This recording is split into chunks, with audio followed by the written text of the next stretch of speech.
નમસ્કાર મિત્રો, ધોરણ 8 ગણિત જ્ઞાન સેતુ પ્રકરણ 9 મિત્રો, આપણે અત્યારે જ્ઞાન સેતુના પુસ્તક દ્વારા ધોરણ 7 જે શીખીને આવ્યા છીએ તેનું પુનરાવર્તન કરી રહ્યા છીએ.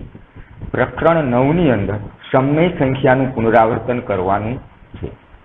મિત્રો, આપણે સમય સંખ્યા વિશે શીખ્યા હતા તેનું અહીંયા થોડું પુનરાવર્તન કરી લઈએ તો ધોરણ 8માં પણ આ પ્રકરણ આવે છે તેમાં આપણને સરળતા રહે, તે પ્રકરણ આપણને સહેલાઈથી સમજાય.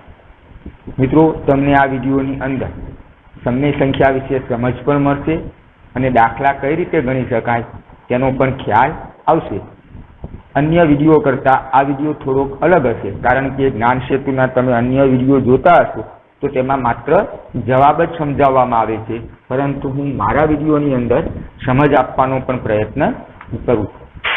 તો મિત્રો, તમે હજુ સુધી મારી ચેનલ પર નવા હોય તો મારી ચેનલ કિરણ માકાશના એને અવશ્ય સબસ્ક્રાઈબ કરો, બાજુમાં બેલ આઇકોન આવે તેના પર ક્લિક કરો, જેથી તમને મારા આગામી વિડીયોનું નોટિફિકેશન સરળતાથી મળતું રહે.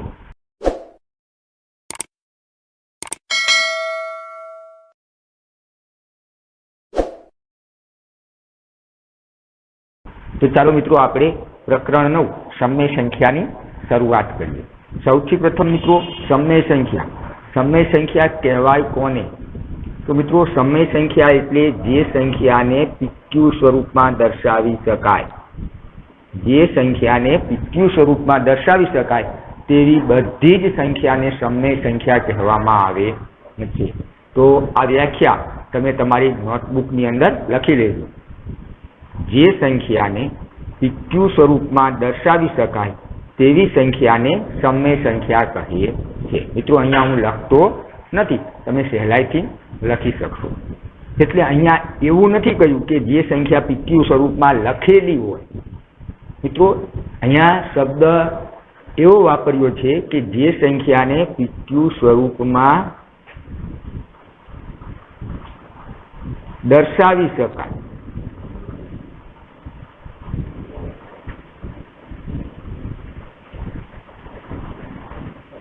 તેવી સંખ્યાને સમય સંખ્યા કહેવામાં આવે છે. એટલે કે મિત્રો, 5 લખેલા હોય તો આ PQ સ્વરૂપમાં લખેલી નથી, પણ આપણે તેને દર્શાવી શકીએ, 5/1 લખી શકીએ, તો PQ સ્વરૂપમાં દર્શાવી શકીએ છીએ, માટે તેને સમય સંખ્યા કહેવાય. 0.5 લખેલા હોય મિત્રો તો આ PQ સ્વરૂપમાં દર્શાવેલી નથી, પરંતુ આપણે તેને 5/10 લખી શકીએ, એટલે કે તેને PQ સ્વરૂપમાં દર્શાવી શકીએ, તો 0.5 ને પણ સમય સંખ્યા કહેવામાં આવે છે. તો વ્યાખ્યા આ રીતે થશે: જે સંખ્યાને PQ સ્વરૂપમાં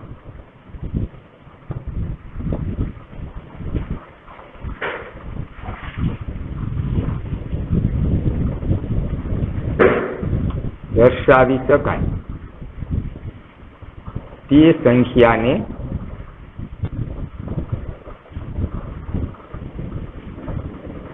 સમય સંખ્યા કહે છે. હવે મિત્રો, આ પ્રકરણ અપૂર્ણાંક જેવું જ છે. PQ સ્વરૂપ એટલે શું? તો PQ સ્વરૂપમાં P એ અંશ છે. P એટલે અંશ. જે અંશમાં લખેલું હોય તેને આપણે P દ્વારા દર્શાવ્યું છે, અને Q એટલે છેદ. આપણે અપૂર્ણાંક લખતા હતા ત્યારે અપૂર્ણાંકમાં અંશ અને છેદ આવતો હતો, તો આ એક પ્રકારનો અપૂર્ણાંક જ છે. તો PQ સ્વરૂપમાં દર્શાવી શકાય જ્યાં P એટલે અંશ અને Q એટલે છેદ. તો બીજી રીતે એમ પણ કહી શકીએ કે જે સંખ્યાને અંશ અને છેદના સ્વરૂપમાં દર્શાવી શકાય, તે સંખ્યાને સમય સંખ્યા કહે છે. પરંતુ મિત્રો, અહીંયા એક નાની એવી શરત છે. કઈ શરત?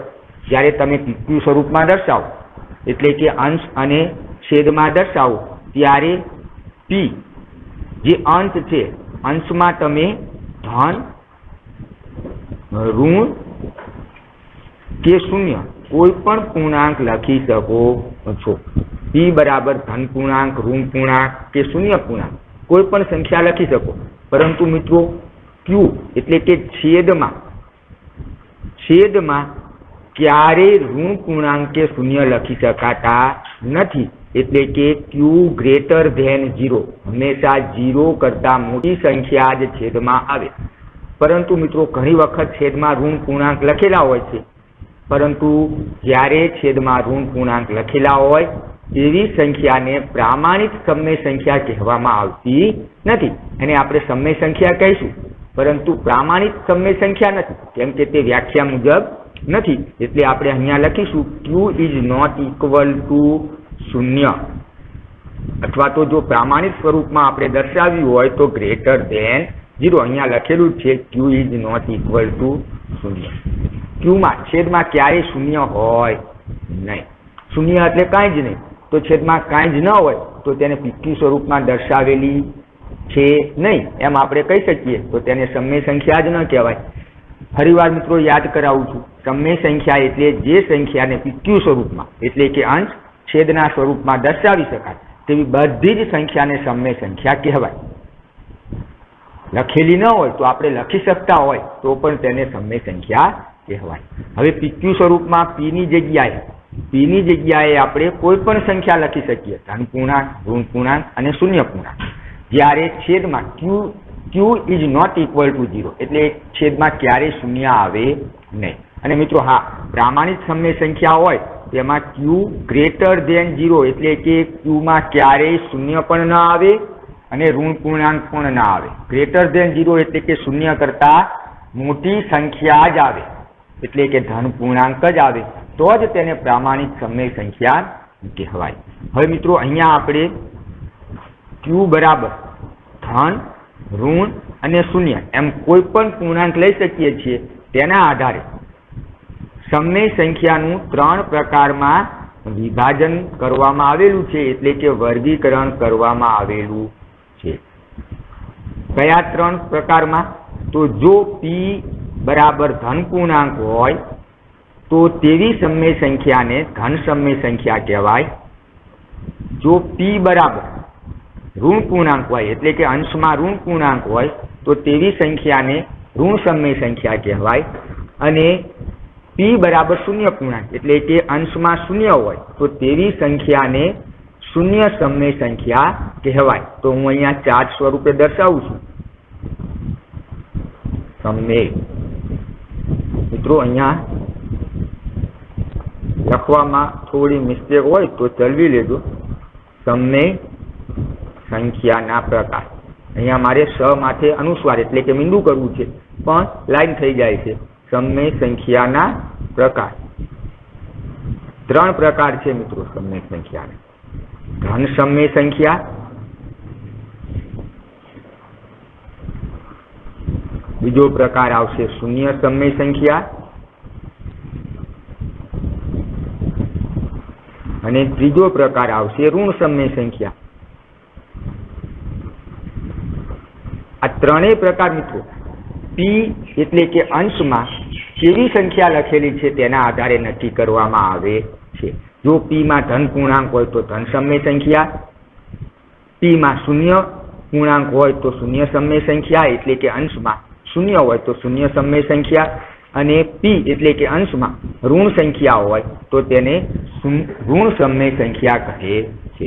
હવે મિત્રો અહીંયા તમે જોઈ શકો છો કે તમારે આ જાતે કરવાનું છે, એટલે કે સૂચના આપેલી છે. નીચેની સંખ્યાનું ધન સમય સંખ્યા, ઋણ સમય સંખ્યા અને શૂન્ય સમય સંખ્યામાં વર્ગીકરણ કરવાનું છે. પાછળ મિત્રો કોષ્ટક પણ આપેલું છે. અહીંયા તમારે ધન સમય સંખ્યા આ કોલમમાં, ઋણ સમય સંખ્યા આ કોલમમાં અને શૂન્ય સમય સંખ્યા આ કોલમમાં લખવાની છે. તો ક્યાંથી લખવાની છે મિત્રો? અહીંયા તમને સંખ્યા આપેલી છે તેમાંથી વર્ગીકરણ કરી અને તમારે તે કોષ્ટકમાં લખવાનું છે. ચાલો સૌથી પ્રથમ જોઈએ. અહીંયા આપેલા છે 16/20. મિત્રો કોના આધારે વર્ગીકરણ થાય છે? માત્ર પી ના આધારે.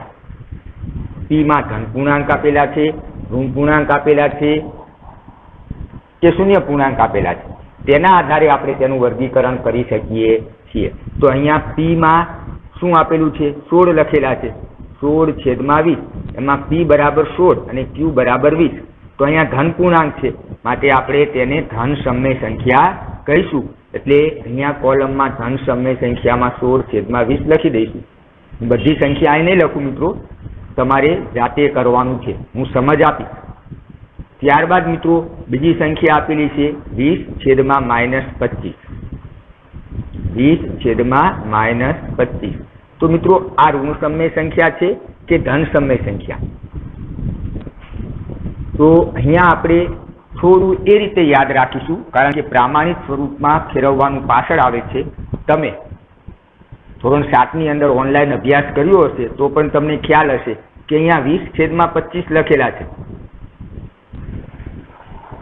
તો આપણને ખ્યાલ છે કે છેદમાં જો પ્રામાણિક સમય સંખ્યા હોય તો છેદમાં ક્યારેય ઋણ સંખ્યા આવે નહીં, એટલે કે q > 0 જ આવે.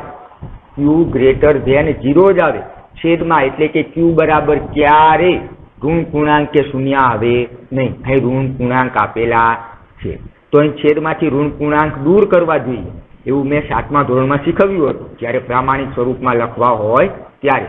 તો અહીંયા -25 આપેલા છે છેદમાં, તેની નિશાની બદલવી હોય તો આપણે બંને સંખ્યાને -1 વડે ગુણવા જોઈએ. આવું આપણે સમજ્યા હતા. તો બંને સંખ્યાને -1 વડે ગુણીએ એટલે આપણે તેનો સમઅપૂર્ણાંક મેળવીએ છીએ. તો બંને સંખ્યાને -1 વડે ગુણીએ તો જે 20 પ્લસ હતા તે માઇનસ થઈ જશે અને -25 એ પ્લસ થઈ જશે. તો હવે તમે જોઈ શકશો કે અહીંયા p માં શું આવે છે? -20 આવે છે, એટલે કે p માં ઋણ પૂર્ણાંક આવેલા છે. એટલે 20/-25 એ ઋણ સમય સંખ્યામાં આવશે. તો અહીંયા ઋણ સમય સંખ્યામાં આપણે લખીશું 20/-25. મિત્રો આ 20/-25 સમય સંખ્યા કહીશું પણ પ્રામાણિક સ્વરૂપમાં લખેલી નથી. હવે મિત્રો આપણે સરળતાથી યાદ રહે એટલા માટે આપણે એવું યાદ રાખીશું કે અંશ અને છેદ માંથી કોઈ પણ જગ્યાએ, અંશમાં અને છેદમાં કોઈ પણ જગ્યાએ જો ઋણ સંખ્યા આપેલી હોય તો તે ઋણ સમય સંખ્યા. અંશ અને છેદ બંનેમાં ધન સંખ્યા આપેલી હોય, અંશમાં એટલે કે p બરાબર ધન પૂર્ણાંક હોય, q બરાબર પણ ધન પૂર્ણાંક હોય તો તે ધન સમય સંખ્યા. ઋણ સમય સંખ્યામાં શું યાદ રાખીશું? અંશ અને છેદ માંથી કોઈ પણ જગ્યાએ એટલે કે અંશમાં અથવા તો છેદમાં એમ કોઈ પણ જગ્યાએ જો ઋણ સંખ્યા આપેલી હોય તો તેને આપણે ઋણ સમય સંખ્યા કહીશું. ચાલો મિત્રો ત્યાર પછીની સંખ્યા સમજી લઈએ.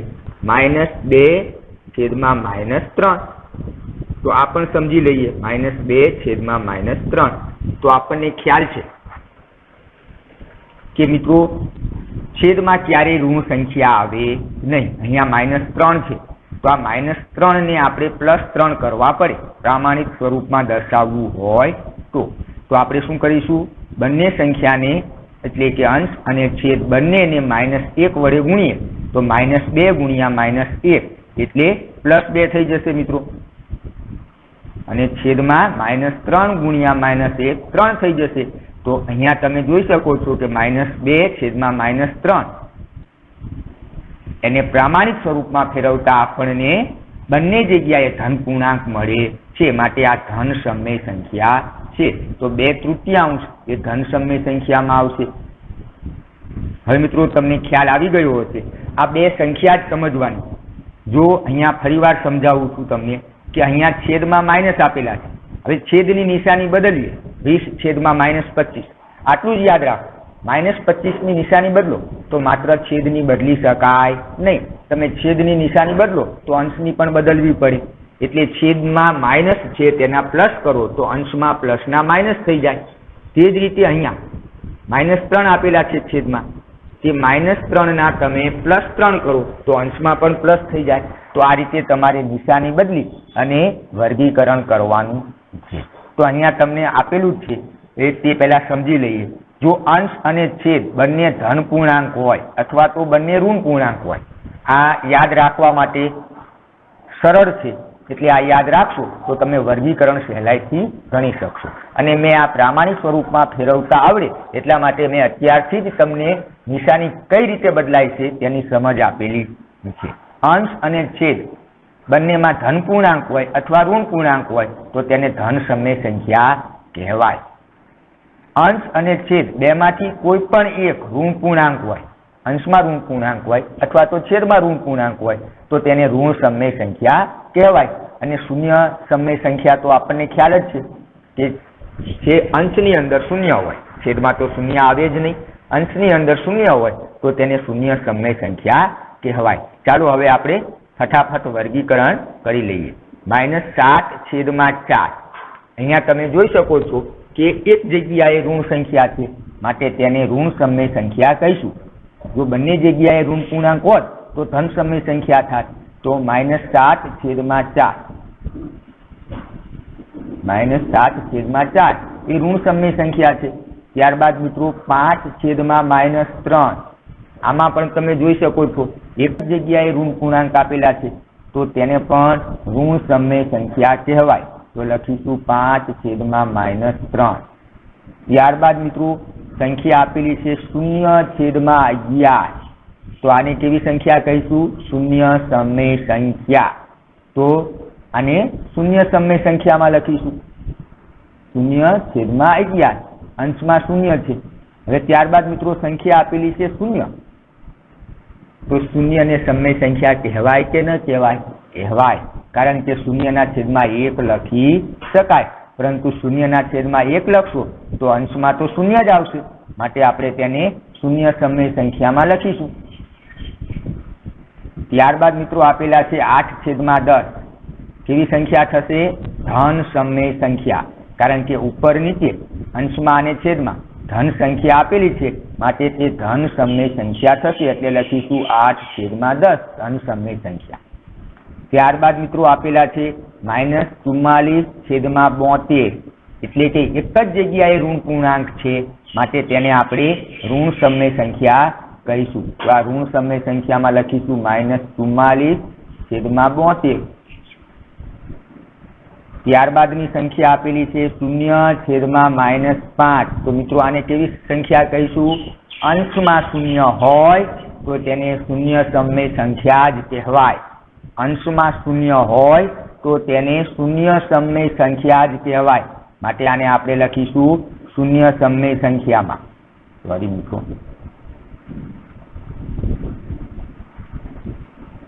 0/-5 કારણ કે શૂન્ય એ ધન પૂર્ણાંક પણ નથી, ઋણ પૂર્ણાંક પણ નથી. -5 ની નિશાની બદલશો તો અંશમાં શૂન્યની નિશાની તો ધન જ રહેવાની છે, માટે તેને શૂન્ય સમય સંખ્યા કહીશું. આ યાદ રાખજો મિત્રો કે જ્યારે પણ અંશમાં શૂન્ય આપેલા હોય તો છેદમાં કોઈ પણ નિશાની હોય તેને શૂન્ય સમય સંખ્યા જ કહેવામાં આવે છે. ત્યારબાદ મિત્રો -5/8 ઋણ સમય સંખ્યા, કારણ કે એક જગ્યાએ ઋણ પૂર્ણાંક આપેલો છે તો આપણે તેને ઋણ સમય સંખ્યા કહીશું. -5/8 -7/9 ઋણ સમય સંખ્યા. હવે તમને ખ્યાલ આવી ગયો છે માટે હું વધારે સમજ આપતો નથી. -9/-15 તમે જોઈ શકો છો કે અહીંયા બંને જગ્યાએ માઇનસની નિશાની છે, માટે આપણે શેમાં લખીશું? ધન સમય સંખ્યામાં. -9/-15. અંશ અને છેદ બંને જગ્યાએ સરખી નિશાની હોય એટલે કે બંને જગ્યાએ ધન પૂર્ણાંક હોય કે બંને જગ્યાએ ઋણ પૂર્ણાંક હોય તો તેને ધન સમય સંખ્યા કહેવામાં આવે છે. હવે મિત્રો અહીંયા -2 લખેલા છે તો આને સમય સંખ્યા કહેવાય? હા કહેવાય. શા માટે? તો મેં તમને સમજાવ્યું હતું કે તેના છેદમાં 1 લખો એટલે PQ સ્વરૂપમાં સંખ્યા બની જાય છે. તો અહીંયા માત્ર અંશમાં ઋણ પૂર્ણાંક આપેલા છે એટલે કે એક જ જગ્યાએ ઋણ પૂર્ણાંક છે તો -2 એને ઋણ સમય સંખ્યા કહેવામાં આવે છે. ત્યારબાદ મિત્રો 5 તો આને પણ PQ સ્વરૂપમાં દર્શાવી શકાય ને? હા, 5ના છેદમાં 1 લખી શકીએ તો 5 એ ધન સમય સંખ્યામાં આવશે મિત્રો. તો અહીંયા લખીશું ધન સમય સંખ્યામાં 5.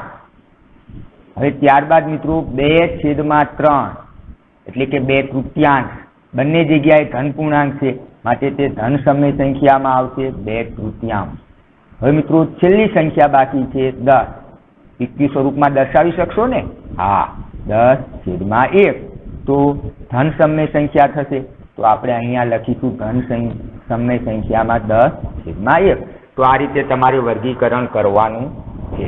હવે મિત્રો ત્યારબાદનો મુદ્દો છે સમય સંખ્યાનું સંખ્યા રેખા પર નિરૂપણ. જે રીતે આપણે પૂર્ણાંક સંખ્યાનું સંખ્યા રેખા પર નિરૂપણ કરતા હતા તે જ રીતે નિરૂપણ કરવાનું છે. અહીંયા એ મુદ્દા યાદ રાખવાના છે કે ધન સમય સંખ્યા આપણે લખતા હતા કે ધન પૂર્ણાંક શૂન્યની કઈ બાજુએ આવે? જમણી બાજુએ. તો અહીંયા ધન પૂર્ણાંકની જગ્યાએ આપણે શું યાદ રાખીશું? ધન સમય સંખ્યા શૂન્યની જમણી બાજુએ આવે. આપણે સંખ્યા રેખા તો શીખી ગયા છીએ. તે જ રીતે ઋણ સંખ્યા કઈ બાજુ લખતા હતા? ડાબી બાજુએ. તો આપણે લખીશું કે ઋણ સમય સંખ્યા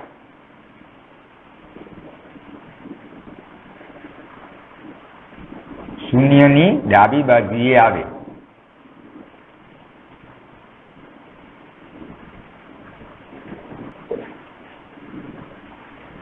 મિત્રો આપણે અપૂર્ણાંકને પણ સંખ્યા રેખા પર દર્શાવતા શીખી ગયા છીએ. જે રીતે અપૂર્ણાંકને સંખ્યા રેખા પર દર્શાવતા હતા તે જ રીતે સમય સંખ્યાને સંખ્યા રેખા પર દર્શાવવામાં આવે છે. તો અહીંયા તમને આપેલું છે કે શૂન્યની જમણી બાજુના બિંદુઓને પ્લસ ચિહ્ન વડે દર્શાવાય છે અને તેઓ ધન પૂર્ણાંક છે. શૂન્યની ડાબી બાજુના બિંદુને માઇનસ ચિહ્ન વડે એટલે કે તેઓ ઋણ પૂર્ણાંક છે. ધન પૂર્ણાંકની જેમ ધન સમય સંખ્યા શૂન્યની જમણી બાજુએ અને ઋણ સમય સંખ્યા શૂન્યની ડાબી બાજુએ દર્શાવાય છે. સમય સંખ્યાઓ 1/3 અને -1/3 એ શૂન્યથી સમાન અંતરે આવેલી છે. એક ધન પૂર્ણાંક છે, એક ઋણ પૂર્ણાંક છે, પરંતુ શૂન્યથી બંનેનું અંતર સમાન છે. હવે અહીંયા એક સંખ્યા પણ દર્શાવેલી છે -3/3 ને સંખ્યા રેખા પર દર્શાવવું. તો મિત્રો અહીંયા -3/3 એ ઋણ પૂર્ણાંક છે. કેવો પૂર્ણાંક છે? ઋણ પૂર્ણાંક. આપણે આપણી રીતે સમજીશું જેથી તમને ખ્યાલ આવે. તો -3/3 એ ઋણ પૂર્ણાંક છે તો શૂન્યની કઈ બાજુએ આવશે? ડાબી બાજુએ આવશે. મિત્રો જ્યારે પણ સંખ્યા રેખા દર્શાવવાની હોય, પૂર્ણાંક સંખ્યા હોય, અપૂર્ણાંક હોય, સમય સંખ્યા હોય, ત્યારે આ તો યાદ રાખવું જ પડશે કે ઋણ સંખ્યા હંમેશા શૂન્યની ડાબી બાજુએ આવે. તો મિત્રો અહીંયા હું જે રીતે તમને સમજ આપું છું તે યાદ રાખશો તો સરળતા રહેશે. સૌથી પ્રથમ રેખા દોરી દો. હવે અહીંયા -3/3 ને દર્શાવવા છે એટલે કે ઋણ સંખ્યા છે તો આપણે શૂન્યને જમણી બાજુએ લખી દઈએ. આપણે અહીંયા ધન સંખ્યા દર્શાવવાની જરૂર નથી. તો શૂન્ય જમણી બાજુએ લખો તો જ તમે ડાબી બાજુએ ઋણ પૂર્ણાંક દર્શાવી શકશો. હવે અહીંયા -3/2 આપેલા એટલે કે છેદમાં 2 આવે તો શૂન્યની જગ્યાએ 0/2 લખો. હવે ત્યાર પછીના પહેલા એકમ એટલે કે પ્રથમ, તમે સામાન્ય ભાષામાં કહીએ તો પ્રથમ લીટી કરીએ. સંખ્યા રેખા પર એકમ બોલવામાં આવે છે તો પ્રથમ લીટીએ -1/2 લખો. ડાબી બાજુએ દર્શાવીએ છીએ માટે ઋણ સંખ્યા આવશે. બીજા એકમ અંતરે એટલે કે બીજા લીટાએ -2/2 લખો. હવે મિત્રો -2/2 એને -1 કહેવાય તો ઉપર આપણે -1 લખી દઈશું. -2/2 ભાગાકાર કરશો તો એનો જવાબ 1 આવશે. આપણને ખબર છે 2 માંથી 2 એટલે આખી વસ્તુ, 4 માંથી 4 આખી વસ્તુ. કોઈ સંખ્યાના 10 ભાગ કરો અને 10 ભાગનો આપણે ઉપયોગ કરીએ તો 10 માંથી 10 એટલે આખી વસ્તુ. તો અહીંયા 2 માંથી 2 એની જગ્યાએ શું આપેલું છે?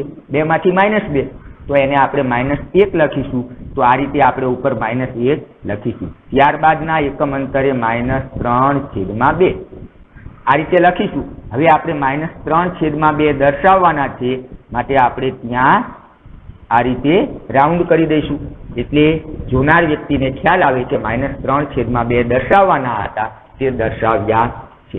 મિત્રો અહીંયા ધન પૂર્ણાંક દર્શાવવાની જરૂર નથી કારણ કે માત્ર ઋણ સમય સંખ્યા જ દર્શાવવાની છે. તો મિત્રો અહીંયા બીજી એક સંખ્યા આપેલી છે 7/8 તો તેને પણ આપણે આ જ રીતે દર્શાવીશું. સૌથી પ્રથમ રેખા દોરીશું. કેવી સંખ્યા દર્શાવવાની છે? ધન સમય સંખ્યા. ધન સમય સંખ્યા કઈ બાજુએ આવશે? શૂન્યની જમણી બાજુએ. તો શૂન્ય કઈ બાજુએ લખીશું? ડાબી બાજુએ. તમારો ડાબો હાથ જે તરફ હોય, તમે લખતા હોય ત્યારે નોટ કોપી તમારી સામે હશે, છતાં પણ તમારો ડાબો હાથ જે તરફ હોય તે તરફ શૂન્ય લખીશું, એટલે ડાબી બાજુ કહેવાય. હવે મિત્રો 7/8, અહીં છેદમાં કેટલા લખેલા છે? 8. તો 0/8 લખી દઈશું. હવે એકમ અંતરે 1/8 જમણી બાજુએ ખસીએ છીએ માટે ધન પૂર્ણાંક આવશે. બીજા એકમ અંતરે 2/8, ત્રીજા એકમ અંતરે 3/8, ચોથા એકમ અંતરે 4/8, પાંચમા એકમ અંતરે 5/8, ત્યારબાદ 6/8, 7/8 અને મિત્રો 8/8. 8માંથી 8 એટલે 1. આપણે ઉપર 1 લખી દઈએ તો ખ્યાલ આવે કે આ સંખ્યા 0 અને 1 ની વચ્ચે આવે છે.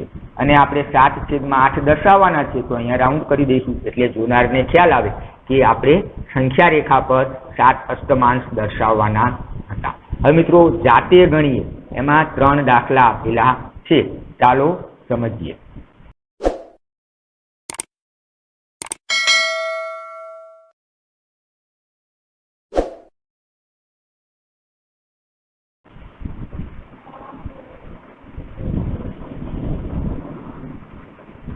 સૌથી પ્રથમ રકમ આપેલી છે આપણને કે 3/4.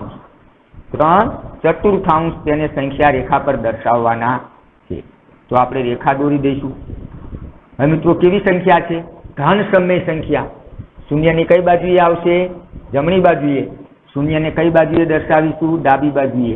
અહીંયા છેદમાં 4 છે માટે 0/4 લખી દઈશું. હવે ત્યાર પછીના એકમ અંતરે 1/4, 2/4, ત્રીજા એકમ અંતરે 3/4 અને ચોથા એકમે 4/4. 4/4 એટલે 1. અહીંયા 3/4 આપણે દર્શાવવાના છે, તે મળી જાય છે માટે હવે આપણે આગળ લખીશું નહીં, અહીંયા રાઉન્ડ કરી દઈશું. હવે મિત્રો ત્યાર પછીની બીજી સંખ્યા આપેલી છે -5/4. કેવી સંખ્યા છે? ઋણ સમય સંખ્યા. ઋણ સમય સંખ્યા. સોરી મિત્રો, મારી એક એવી વિનંતી છે કે તમે જ્યારે પણ સંખ્યા રેખા પર દાખલા ગણો ત્યારે અહીંયા ઉપર, આ મારે પહેલા કહેવાનું હતું, તમે જ્યારે પણ જાતે પ્રયત્ન કરો ત્યારે આ બે વારંવાર જેટલી વખત દાખલા ગણો તેટલી વખત આ યાદ રાખજો, બોલજો, જેથી તમારી ભૂલ થવાની શક્યતા ઘટી જશે. મારે પ્રથમ કહેવાનું હતું પણ તે રહી ગયું, એટલે હવે બીજા દાખલા ગણતા પહેલા હું તમને આ કહી દઉં છું. અહીંયા ઋણ સમય સંખ્યા છે, તો ઋણ સમય સંખ્યા ડાબી બાજુ આવે. અહીંયા જોઈ લેવાનું છે કે ડાબી બાજુએ આવે, તો 0 આપણે જમણી બાજુએ લખીશું. હવે આપણે અહીંયા છેદમાં 7 આપેલા છે, અપૂર્ણાંકને પણ આ જ રીતે દર્શાવતા હતા, તો 7 લખીશું.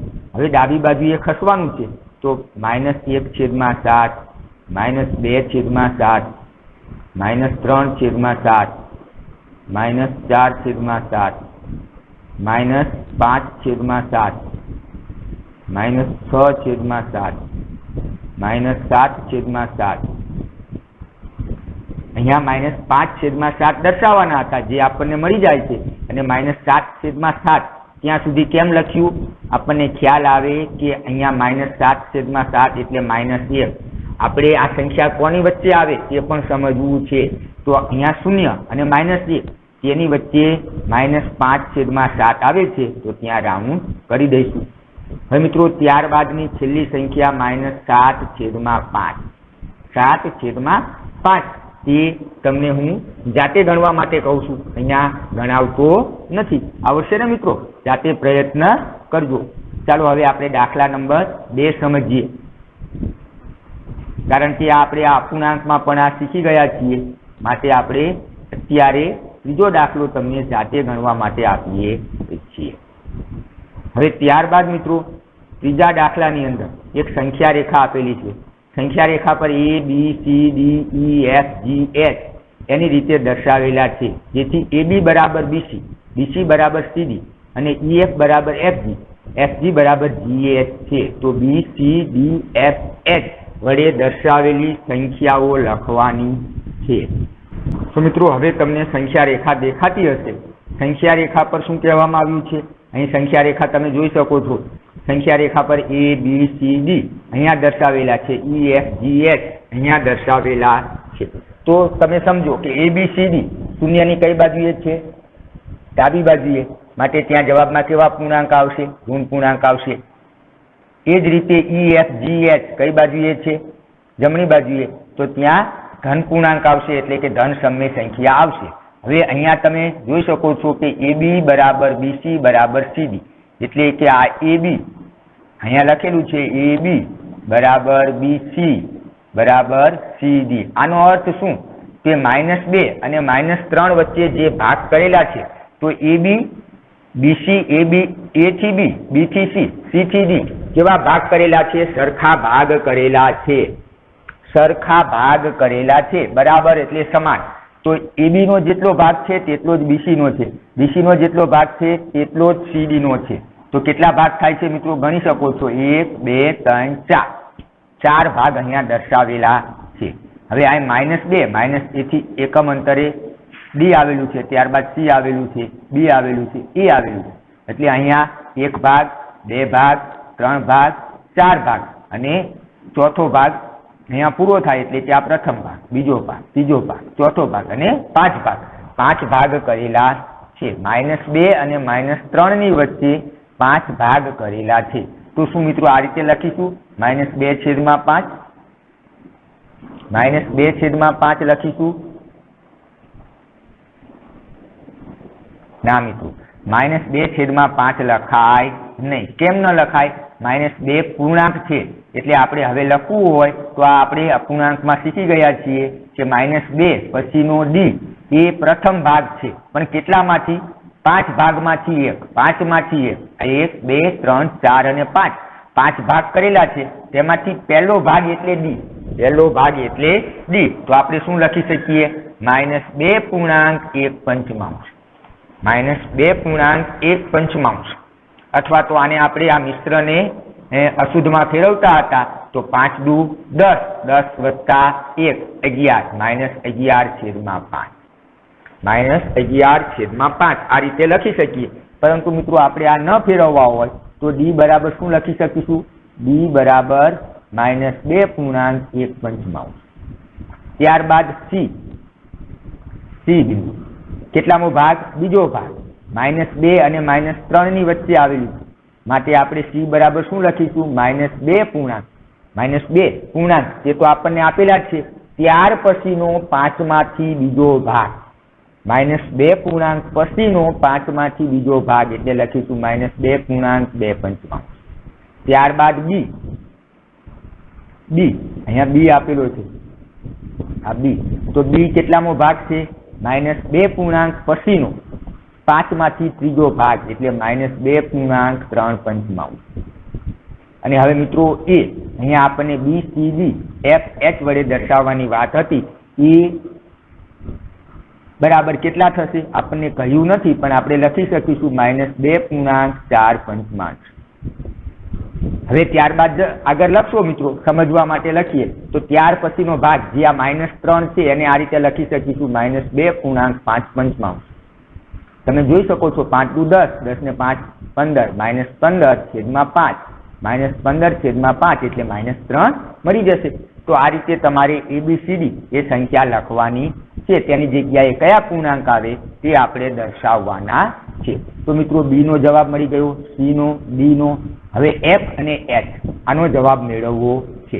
તો આ બધા જ સંકેતો એટલે કે અક્ષરો E F G અને H કોની વચ્ચે આવેલા છે? 1 અને 2 ની વચ્ચે, 1 અને 2 ની વચ્ચે। અને આપણને અહીંયા સૂચના આપેલી છે કે EF બરાબર FG, FG બરાબર GH। એનો અર્થ શું? કે સરખા ભાગ કરેલા છે, 1 અને 2 ની વચ્ચે જે ભાગ કરેલા છે તે સરખા કરેલા છે।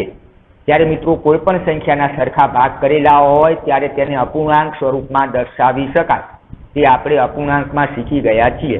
તો અહીંયા કેટલા ભાગ છે મિત્રો? આ 1 ભાગ, બીજો ભાગ, ત્રીજો ભાગ, ચોથો ભાગ અને 5મો ભાગ। 1 અને 2 ની વચ્ચે 5 ભાગ કરેલા છે। તો જે રીતે આપણે ABCD ને દર્શાવ્યા તે જ રીતે આને પણ દર્શાવી શકીએ। E બરાબર, હું અહીંયા લખું છું, E બરાબર એક પછીનો કેટલામો ભાગ? પહેલો ભાગ. પણ કેટલામાંથી? 5 માંથી. તો આપણે લખીશું 1.1. ત્યારબાદ f કેટલામો ભાગ છે મિત્રો? આ પહેલો ભાગ, આ બીજો ભાગ. એટલે કે એક પછીનો એટલે કે 1 પૂર્ણાંક, બીજો ભાગ 5 માંથી બીજો એટલે 2.5. તો આપણને અહીંયા f નો જવાબ મળી ગયો. હવે ત્યારબાદ g, તો g બરાબર એક પછીનો એટલે 1 પૂર્ણાંક, કેટલામો ભાગ? 5 માંથી ત્રીજો ભાગ. અહીંયા જોઈ શકો છો 5 માંથી ત્રીજો ભાગ આપણે લખીશું 1.3. ત્યારબાદ h કેટલામો ભાગ મિત્રો? 1, 2, 3 ચોથો ભાગ, કેટલામાં? 1 પૂર્ણાંક 5 માંથી ચોથો એટલે 4. તો આ રીતે તમારે સંખ્યા રેખા પર આપેલા મૂળાક્ષરો સહેલાઈથી ઓળખી શકશો. હવે મિત્રો પ્રામાણિક સ્વરૂપમાં ફેરવું. કોઈ પણ સમય સંખ્યા હોય તો એને પ્રામાણિક સ્વરૂપમાં કઈ રીતે ફેરવી શકાય? તો એક તો આપણે જોઈ ગયા કે કોઈ પણ સમય સંખ્યાને જ્યારે પ્રામાણિક સ્વરૂપમાં લખવી હોય ત્યારે q ગ્રેટર ધેન 0 એટલે કે છેદમાં ક્યારેય ઋણ પૂર્ણાંક આવે નહીં. જો છેદમાં ઋણ પૂર્ણાંક હોય તો આપણે નિશાની બદલી છેદમાં ધન પૂર્ણાંક કરવા પડે. આ એક શરત. 2 શરત છે, તમારે 2 કામ કરવાનું છે. અને બીજું કામ, આપેલી સમય સંખ્યાને અતિ સંક્ષિપ્ત રૂપમાં દર્શાવવાની છે. આપણે જેમ અપૂર્ણાંકને અતિ સંક્ષિપ્ત રૂપમાં દર્શાવતા હતા, આ અપૂર્ણાંક જ છે મિત્રો. તો સમય સંખ્યાને પ્રમાણિત સ્વરૂપમાં ફેરવ્યો હોય અથવા તો આપેલી સમય સંખ્યા પ્રામાણિક છે કે નહીં એ જોવું હોય તો આપણે આ 2 વસ્તુ જોવી પડે કે તમને જે સમય સંખ્યા આપેલી છે તેમાં છેદમાં ઋણ પૂર્ણાંક તો નથી ને? જો ઋણ પૂર્ણાંક હોય તો નિશાની બદલી ધન પૂર્ણાંક કરવા પડે. બીજું શું જોવાનું કે આપેલી સમય સંખ્યા અતિ સંક્ષિપ્ત રૂપમાં છે કે નહીં. જો ન હોય તો અતિ સંક્ષિપ્ત રૂપ આપવું પડે. તો મિત્રો અહીંયા તમને સમજ આપેલી છે, એક ઉદાહરણ આપેલું છે -45/30. તો અહીંયા તમે જોઈ શકો છો, સૌથી પ્રથમ છેદ જોઈ લેવાનો કે છેદમાં ધન પૂર્ણાંક છે. તો આપણે ત્યાં કશું કરવાનું રહેતું નથી, કારણ કે ઋણ પૂર્ણાંક હોય તો જ બદલવાનું છે. હવે -45/30. તો મિત્રો આ અતિ સંક્ષિપ્ત રૂપમાં નથી. હવે તેને અતિ સંક્ષિપ્ત રૂપમાં ફેરવવા માટે મારે છેદ ઉડાડવા પડે. તો એના માટે આપણને ગુસ્સાનો ખ્યાલ આવે તો આપણે સરળતાથી છેદ ઉડાડી શકીએ. હવે ગુસા તેની સમજ આપણે મેળવેલી છે કે ગુરુત્તમ સામાન્ય અવયવ એ હંમેશા તમને જે સંખ્યા આપેલી છે તેમાંથી નાનામાં નાની સંખ્યા જેવડો અથવા તેના કરતા નાનો હોય. નાનામાં નાની સંખ્યા જેવડો અથવા તેના કરતા નાનો હોય. તો આ નાનામાં નાની સંખ્યા 2 સંખ્યા છે, 45 અંશમાં છે, 30 છેદમાં છે. તો ગુરુત્તમ સામાન્ય અવયવ 30 આવશે અથવા 30 કરતા નાનો આવશે. 30 કરતા નાનો આવશે. હવે ગુરુત્તમ સામાન્ય અવયવ એટલે શું? ગુરુત્તમ એટલે મોટામાં મોટું, સામાન્ય અને અવયવ. તો તમને અવયવ તો ખ્યાલ જ છે. તમે 45 અને 30 અવયવ એટલે આ સંખ્યા કયા ઘડિયામાં આવે, આ સંખ્યાને કઈ સંખ્યા વડે નિશેષ ભાંગી શકાય. આ 30 ને જે સંખ્યા વડે નિશેષ ભાંગી શકાતા હોય એ બધી જ સંખ્યાને અવયવ કહેવાય. તો હવે આપણે શું જોવાનું છે?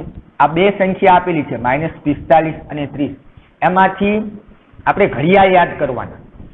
એવો મોટામાં મોટો ઘડિયો ગોતવાનો. નાનામાં નાનો ગોતશો તો ચાલશે, પણ દાખલો બીજી વખત ગણવો પડશે.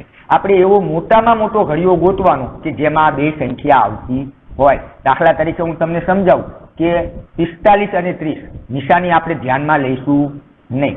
તો 45 અને 30 બે 5 ના ઘડિયામાં આવે. 5 9 45, 6 5 30. ત્યારબાદ મિત્રો 15 ના ઘડિયામાં આવે. 15 તરી 45, 15 2 30.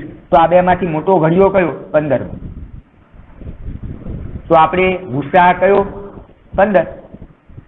તો આપણે આ બંને સંખ્યાને 15 વડે ભાંગીશું. તો અહીંયા લખેલા છે -45/15. અહીંયા આપેલું છે -45/15 અને 30/15. તમે ભાગાકાર કરશો, 45/15 કરો તો 3. અહીંયા માઇનસ છે માટે જવાબ માઇનસ આવે, જે આપણે અપૂર્ણાંકમાં શીખી ગયા છે. ભાગાકાર કરો ત્યારે જો બંનેની નિશાની સમાન હોય તો જવાબ ધન પૂર્ણાંક આવે. એટલે કે બંનેની નિશાની ઋણ હોય અથવા તો ધન હોય તો ધન પૂર્ણાંક આવે. અંશ અને છેદ બંનેની નિશાની અલગ અલગ હોય તો ઋણ પૂર્ણાંક આવે. તે જ રીતે અહીંયા આપેલું છે 30/15 તો 15 દુ 30 એટલે આપણું પ્રામાણિક સ્વરૂપ થશે -3/2. હવે તે જ રીતે મિત્રો આપેલા છે બીજી સંખ્યા આપેલી છે 36/24 -24. તો મિત્રો સૌથી પહેલું કામ શું કરવાનું? માઇનસ. આ રીતે આપેલા છે 36 - 24. તો છેદમાં ક્યારેય ઋણ પૂર્ણાંક આવે નહીં. તો આપણે જે ઋણ પૂર્ણાંક છે તેની નિશાની બદલીએ તો ટૂંકમાં જ લખીશું. આપણે નિશાની બદલીએ ત્યારે અંશ અને છેદની બંનેની બદલાઈ જાય. તો આ -24 એના +24 કરું તો 36 પ્લસ છે માઇનસ થઈ જશે. આવી સંખ્યા થઈ જશે. હવે આપણે એવો મોટામાં મોટો ઘડિયો ગોતવાનો છે કે એ ઘડિયામાં 24 પણ આવતા હોય 36 પણ આવતા હોય. મિત્રો 24 કરતા મોટો ઘડિયો તો નહીં જ આવે. તો આપણને જો ખ્યાલ હોય તો 12 દુ 24 12 × 36. તમને 1 થી 20 સુધીના ઘડિયા જો ફટાફટ આવડતા હશે તો પ્રામાણિક સ્વરૂપમાં સરળતાથી ફેરવી શકશો. તો આ બંને સંખ્યાનું ગુરુત્તમ સામાન્ય અવયવ 12 થશે. તો આને આપણે 12 વડે ભાંગીશું -36/12. તમને મોટામાં મોટો ઘડિયો મળી જશે તો દાખલો ટૂંકો થશે સરળ થશે. -12 તો 12 × 36 એટલે -3/24/12 એટલે 2. તો અહીંયા પ્રામાણિક સ્વરૂપ આપેલું છે. જો મિત્રો તમને મોટામાં મોટો ઘડિયો ન મળે તો તમે આ રીતે અવયવ પાડીને પણ દાખલો ગણી શકો છો. હું અહીંયા મારી રીતે દાખલો ગણી અને તમને દેખાડું છું. તો અવયવ પાડું મિત્રો તો 2 દુ 4 4 તરી 12 12 તરી 36 છેદમાં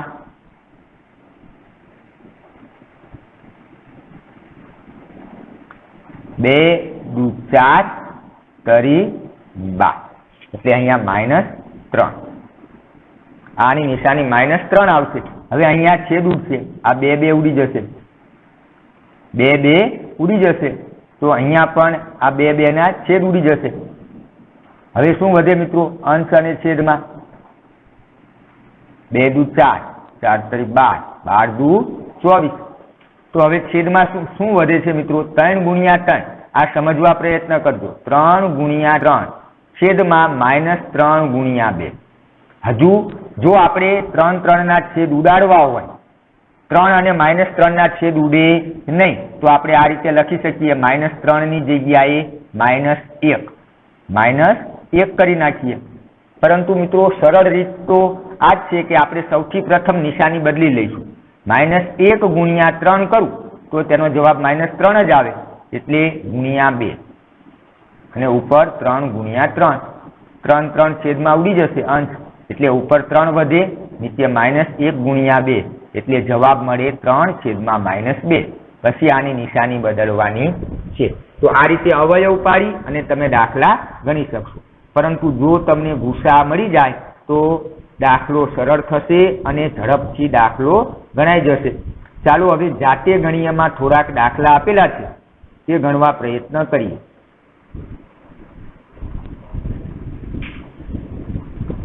સૌથી પ્રથમ દાખલો આપેલો છે -16/20.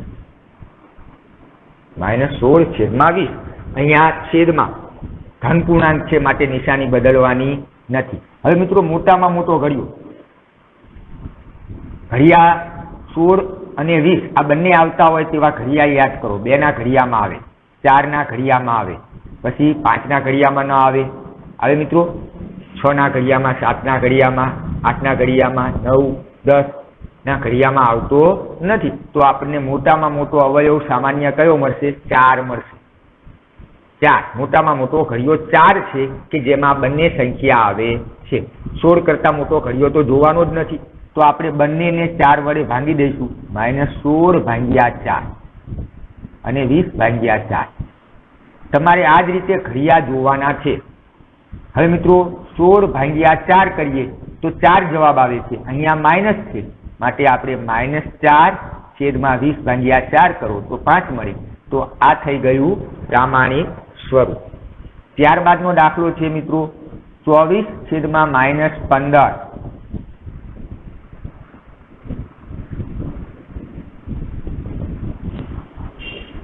સૌથી પ્રથમ શું કામ કરીશું? છેદમાં જે ઋણ પૂર્ણાંક છે તેની નિશાની બદલી દઈએ તો -24/15 થઈ જાય. હવે કયો ઘડિયો મિત્રો? 3 નો ઘડિયો. 3 ના ઘડિયામાં 15 પણ આવે, 24 પણ આવે. તો આપણે ભાગાકાર કરીશું -24/3. મિત્રો તમને ન ખ્યાલ આવે તો તમે અવયવ પાડી શકો છો. તમને અવયવ પાડતા ફાવે છે. 15/3. તો -24/3 કરીએ તો -8 જવાબ આવશે અને 15/3 કરીએ તો 5 જવાબ આવશે. એટલે આપણું અતિ સંક્ષિપ્ત રૂપ થશે -8/5. ત્યાર પછીનો દાખલો આપેલો છે મિત્રો -12/50. હવે એવો કયો ઘડિયો છે કે જેમાં 12 પણ આવે, 50 પણ આવે? તો આપણને જો વિભાજ્યતાની ચાવી આવડતી હોય તો ખ્યાલ આવે કે અહીંયા શૂન્ય છે, 50માં છેદમાં શૂન્ય આપેલા છે, એટલે 50 એ બેકી સંખ્યા છે, એટલે 2 ના ઘડિયામાં આવી શકે, 5 ના ઘડિયામાં આવી શકે, 10 ના ઘડિયામાં આવી શકે. આના સિવાય બીજા કોઈ ઘડિયામાં આવે નહીં. હવે માત્ર 12 જોવાના રહ્યા કે આમાંથી કયા ઘડિયામાં 12 આવશે. તો 5 ના ઘડિયામાં નહીં આવે, 10 ના ઘડિયામાં નહીં આવે. તો આપણો ગુસા થશે 2. તો બંને સંખ્યાને 2 વડે ભાંગી દઈએ તો -12/2 છેદમાં 50/2. તો જવાબ મળશે -12/2 કરો તો -6 છેદમાં 25. 50/2 એટલે 25. મિત્રો સરળ છે પરંતુ પ્રેક્ટિસ કરવી જરૂરી છે. છેલ્લો દાખલો -44/72. મિત્રો આપણે આ 44 અને 72 તમને કદાચ ખ્યાલ ન આવે કે બંને કયા ઘડિયામાં આવે તો હું થોડુંક અલગ રીતે પણ શીખવવા પ્રયત્ન કરું છું. ચાલો આપણે અવયવ પાડવા નથી, પરંતુ આપણને એ તો ખ્યાલ આવે ને કે અહીંયા બંનેમાં એકમનો અંક 2 છે તો 2 વડે ભાંગી શકાય. ચાલો બંનેને 2 વડે ભાંગી દઈએ. -44/2 અને 72/2. 44/2 કરું -44/2 તો શું જવાબ આવે? -22. 22 × 44 અને 72 ને 2 વડે ભાગાકાર કરું તો 36 આવે. પરંતુ મિત્રો હજુ આપણો દાખલો પૂર્ણ થયો નથી. હજુ પણ તમે જોઈ શકો છો કે બંનેમાં એકમનો અંક બેકી છે, માટે હજુ પણ 2 વડે ભાંગીશું. -22/2. અવિભાજ્ય સંખ્યા ન મળે ત્યાં સુધી ભાગાકાર કરતું જવાનું છે. 36/2. તો -22/2 કરો તો -11 આવશે અને 36/2 કરો તો 18 આવશે. તો હવે મિત્રો 11 એ અવિભાજ્ય સંખ્યા છે, માટે આ થયું આપણું અતિ સંક્ષિપ્ત રૂપ. તો મિત્રો આશા રાખું છું કે તમને અહીંયા સુધીનો ખ્યાલ આવી ગયો હશે. હવે ભાગ 2 ની અંદર આપણે આ પ્રકરણનો વધુ અભ્યાસ કરીશું.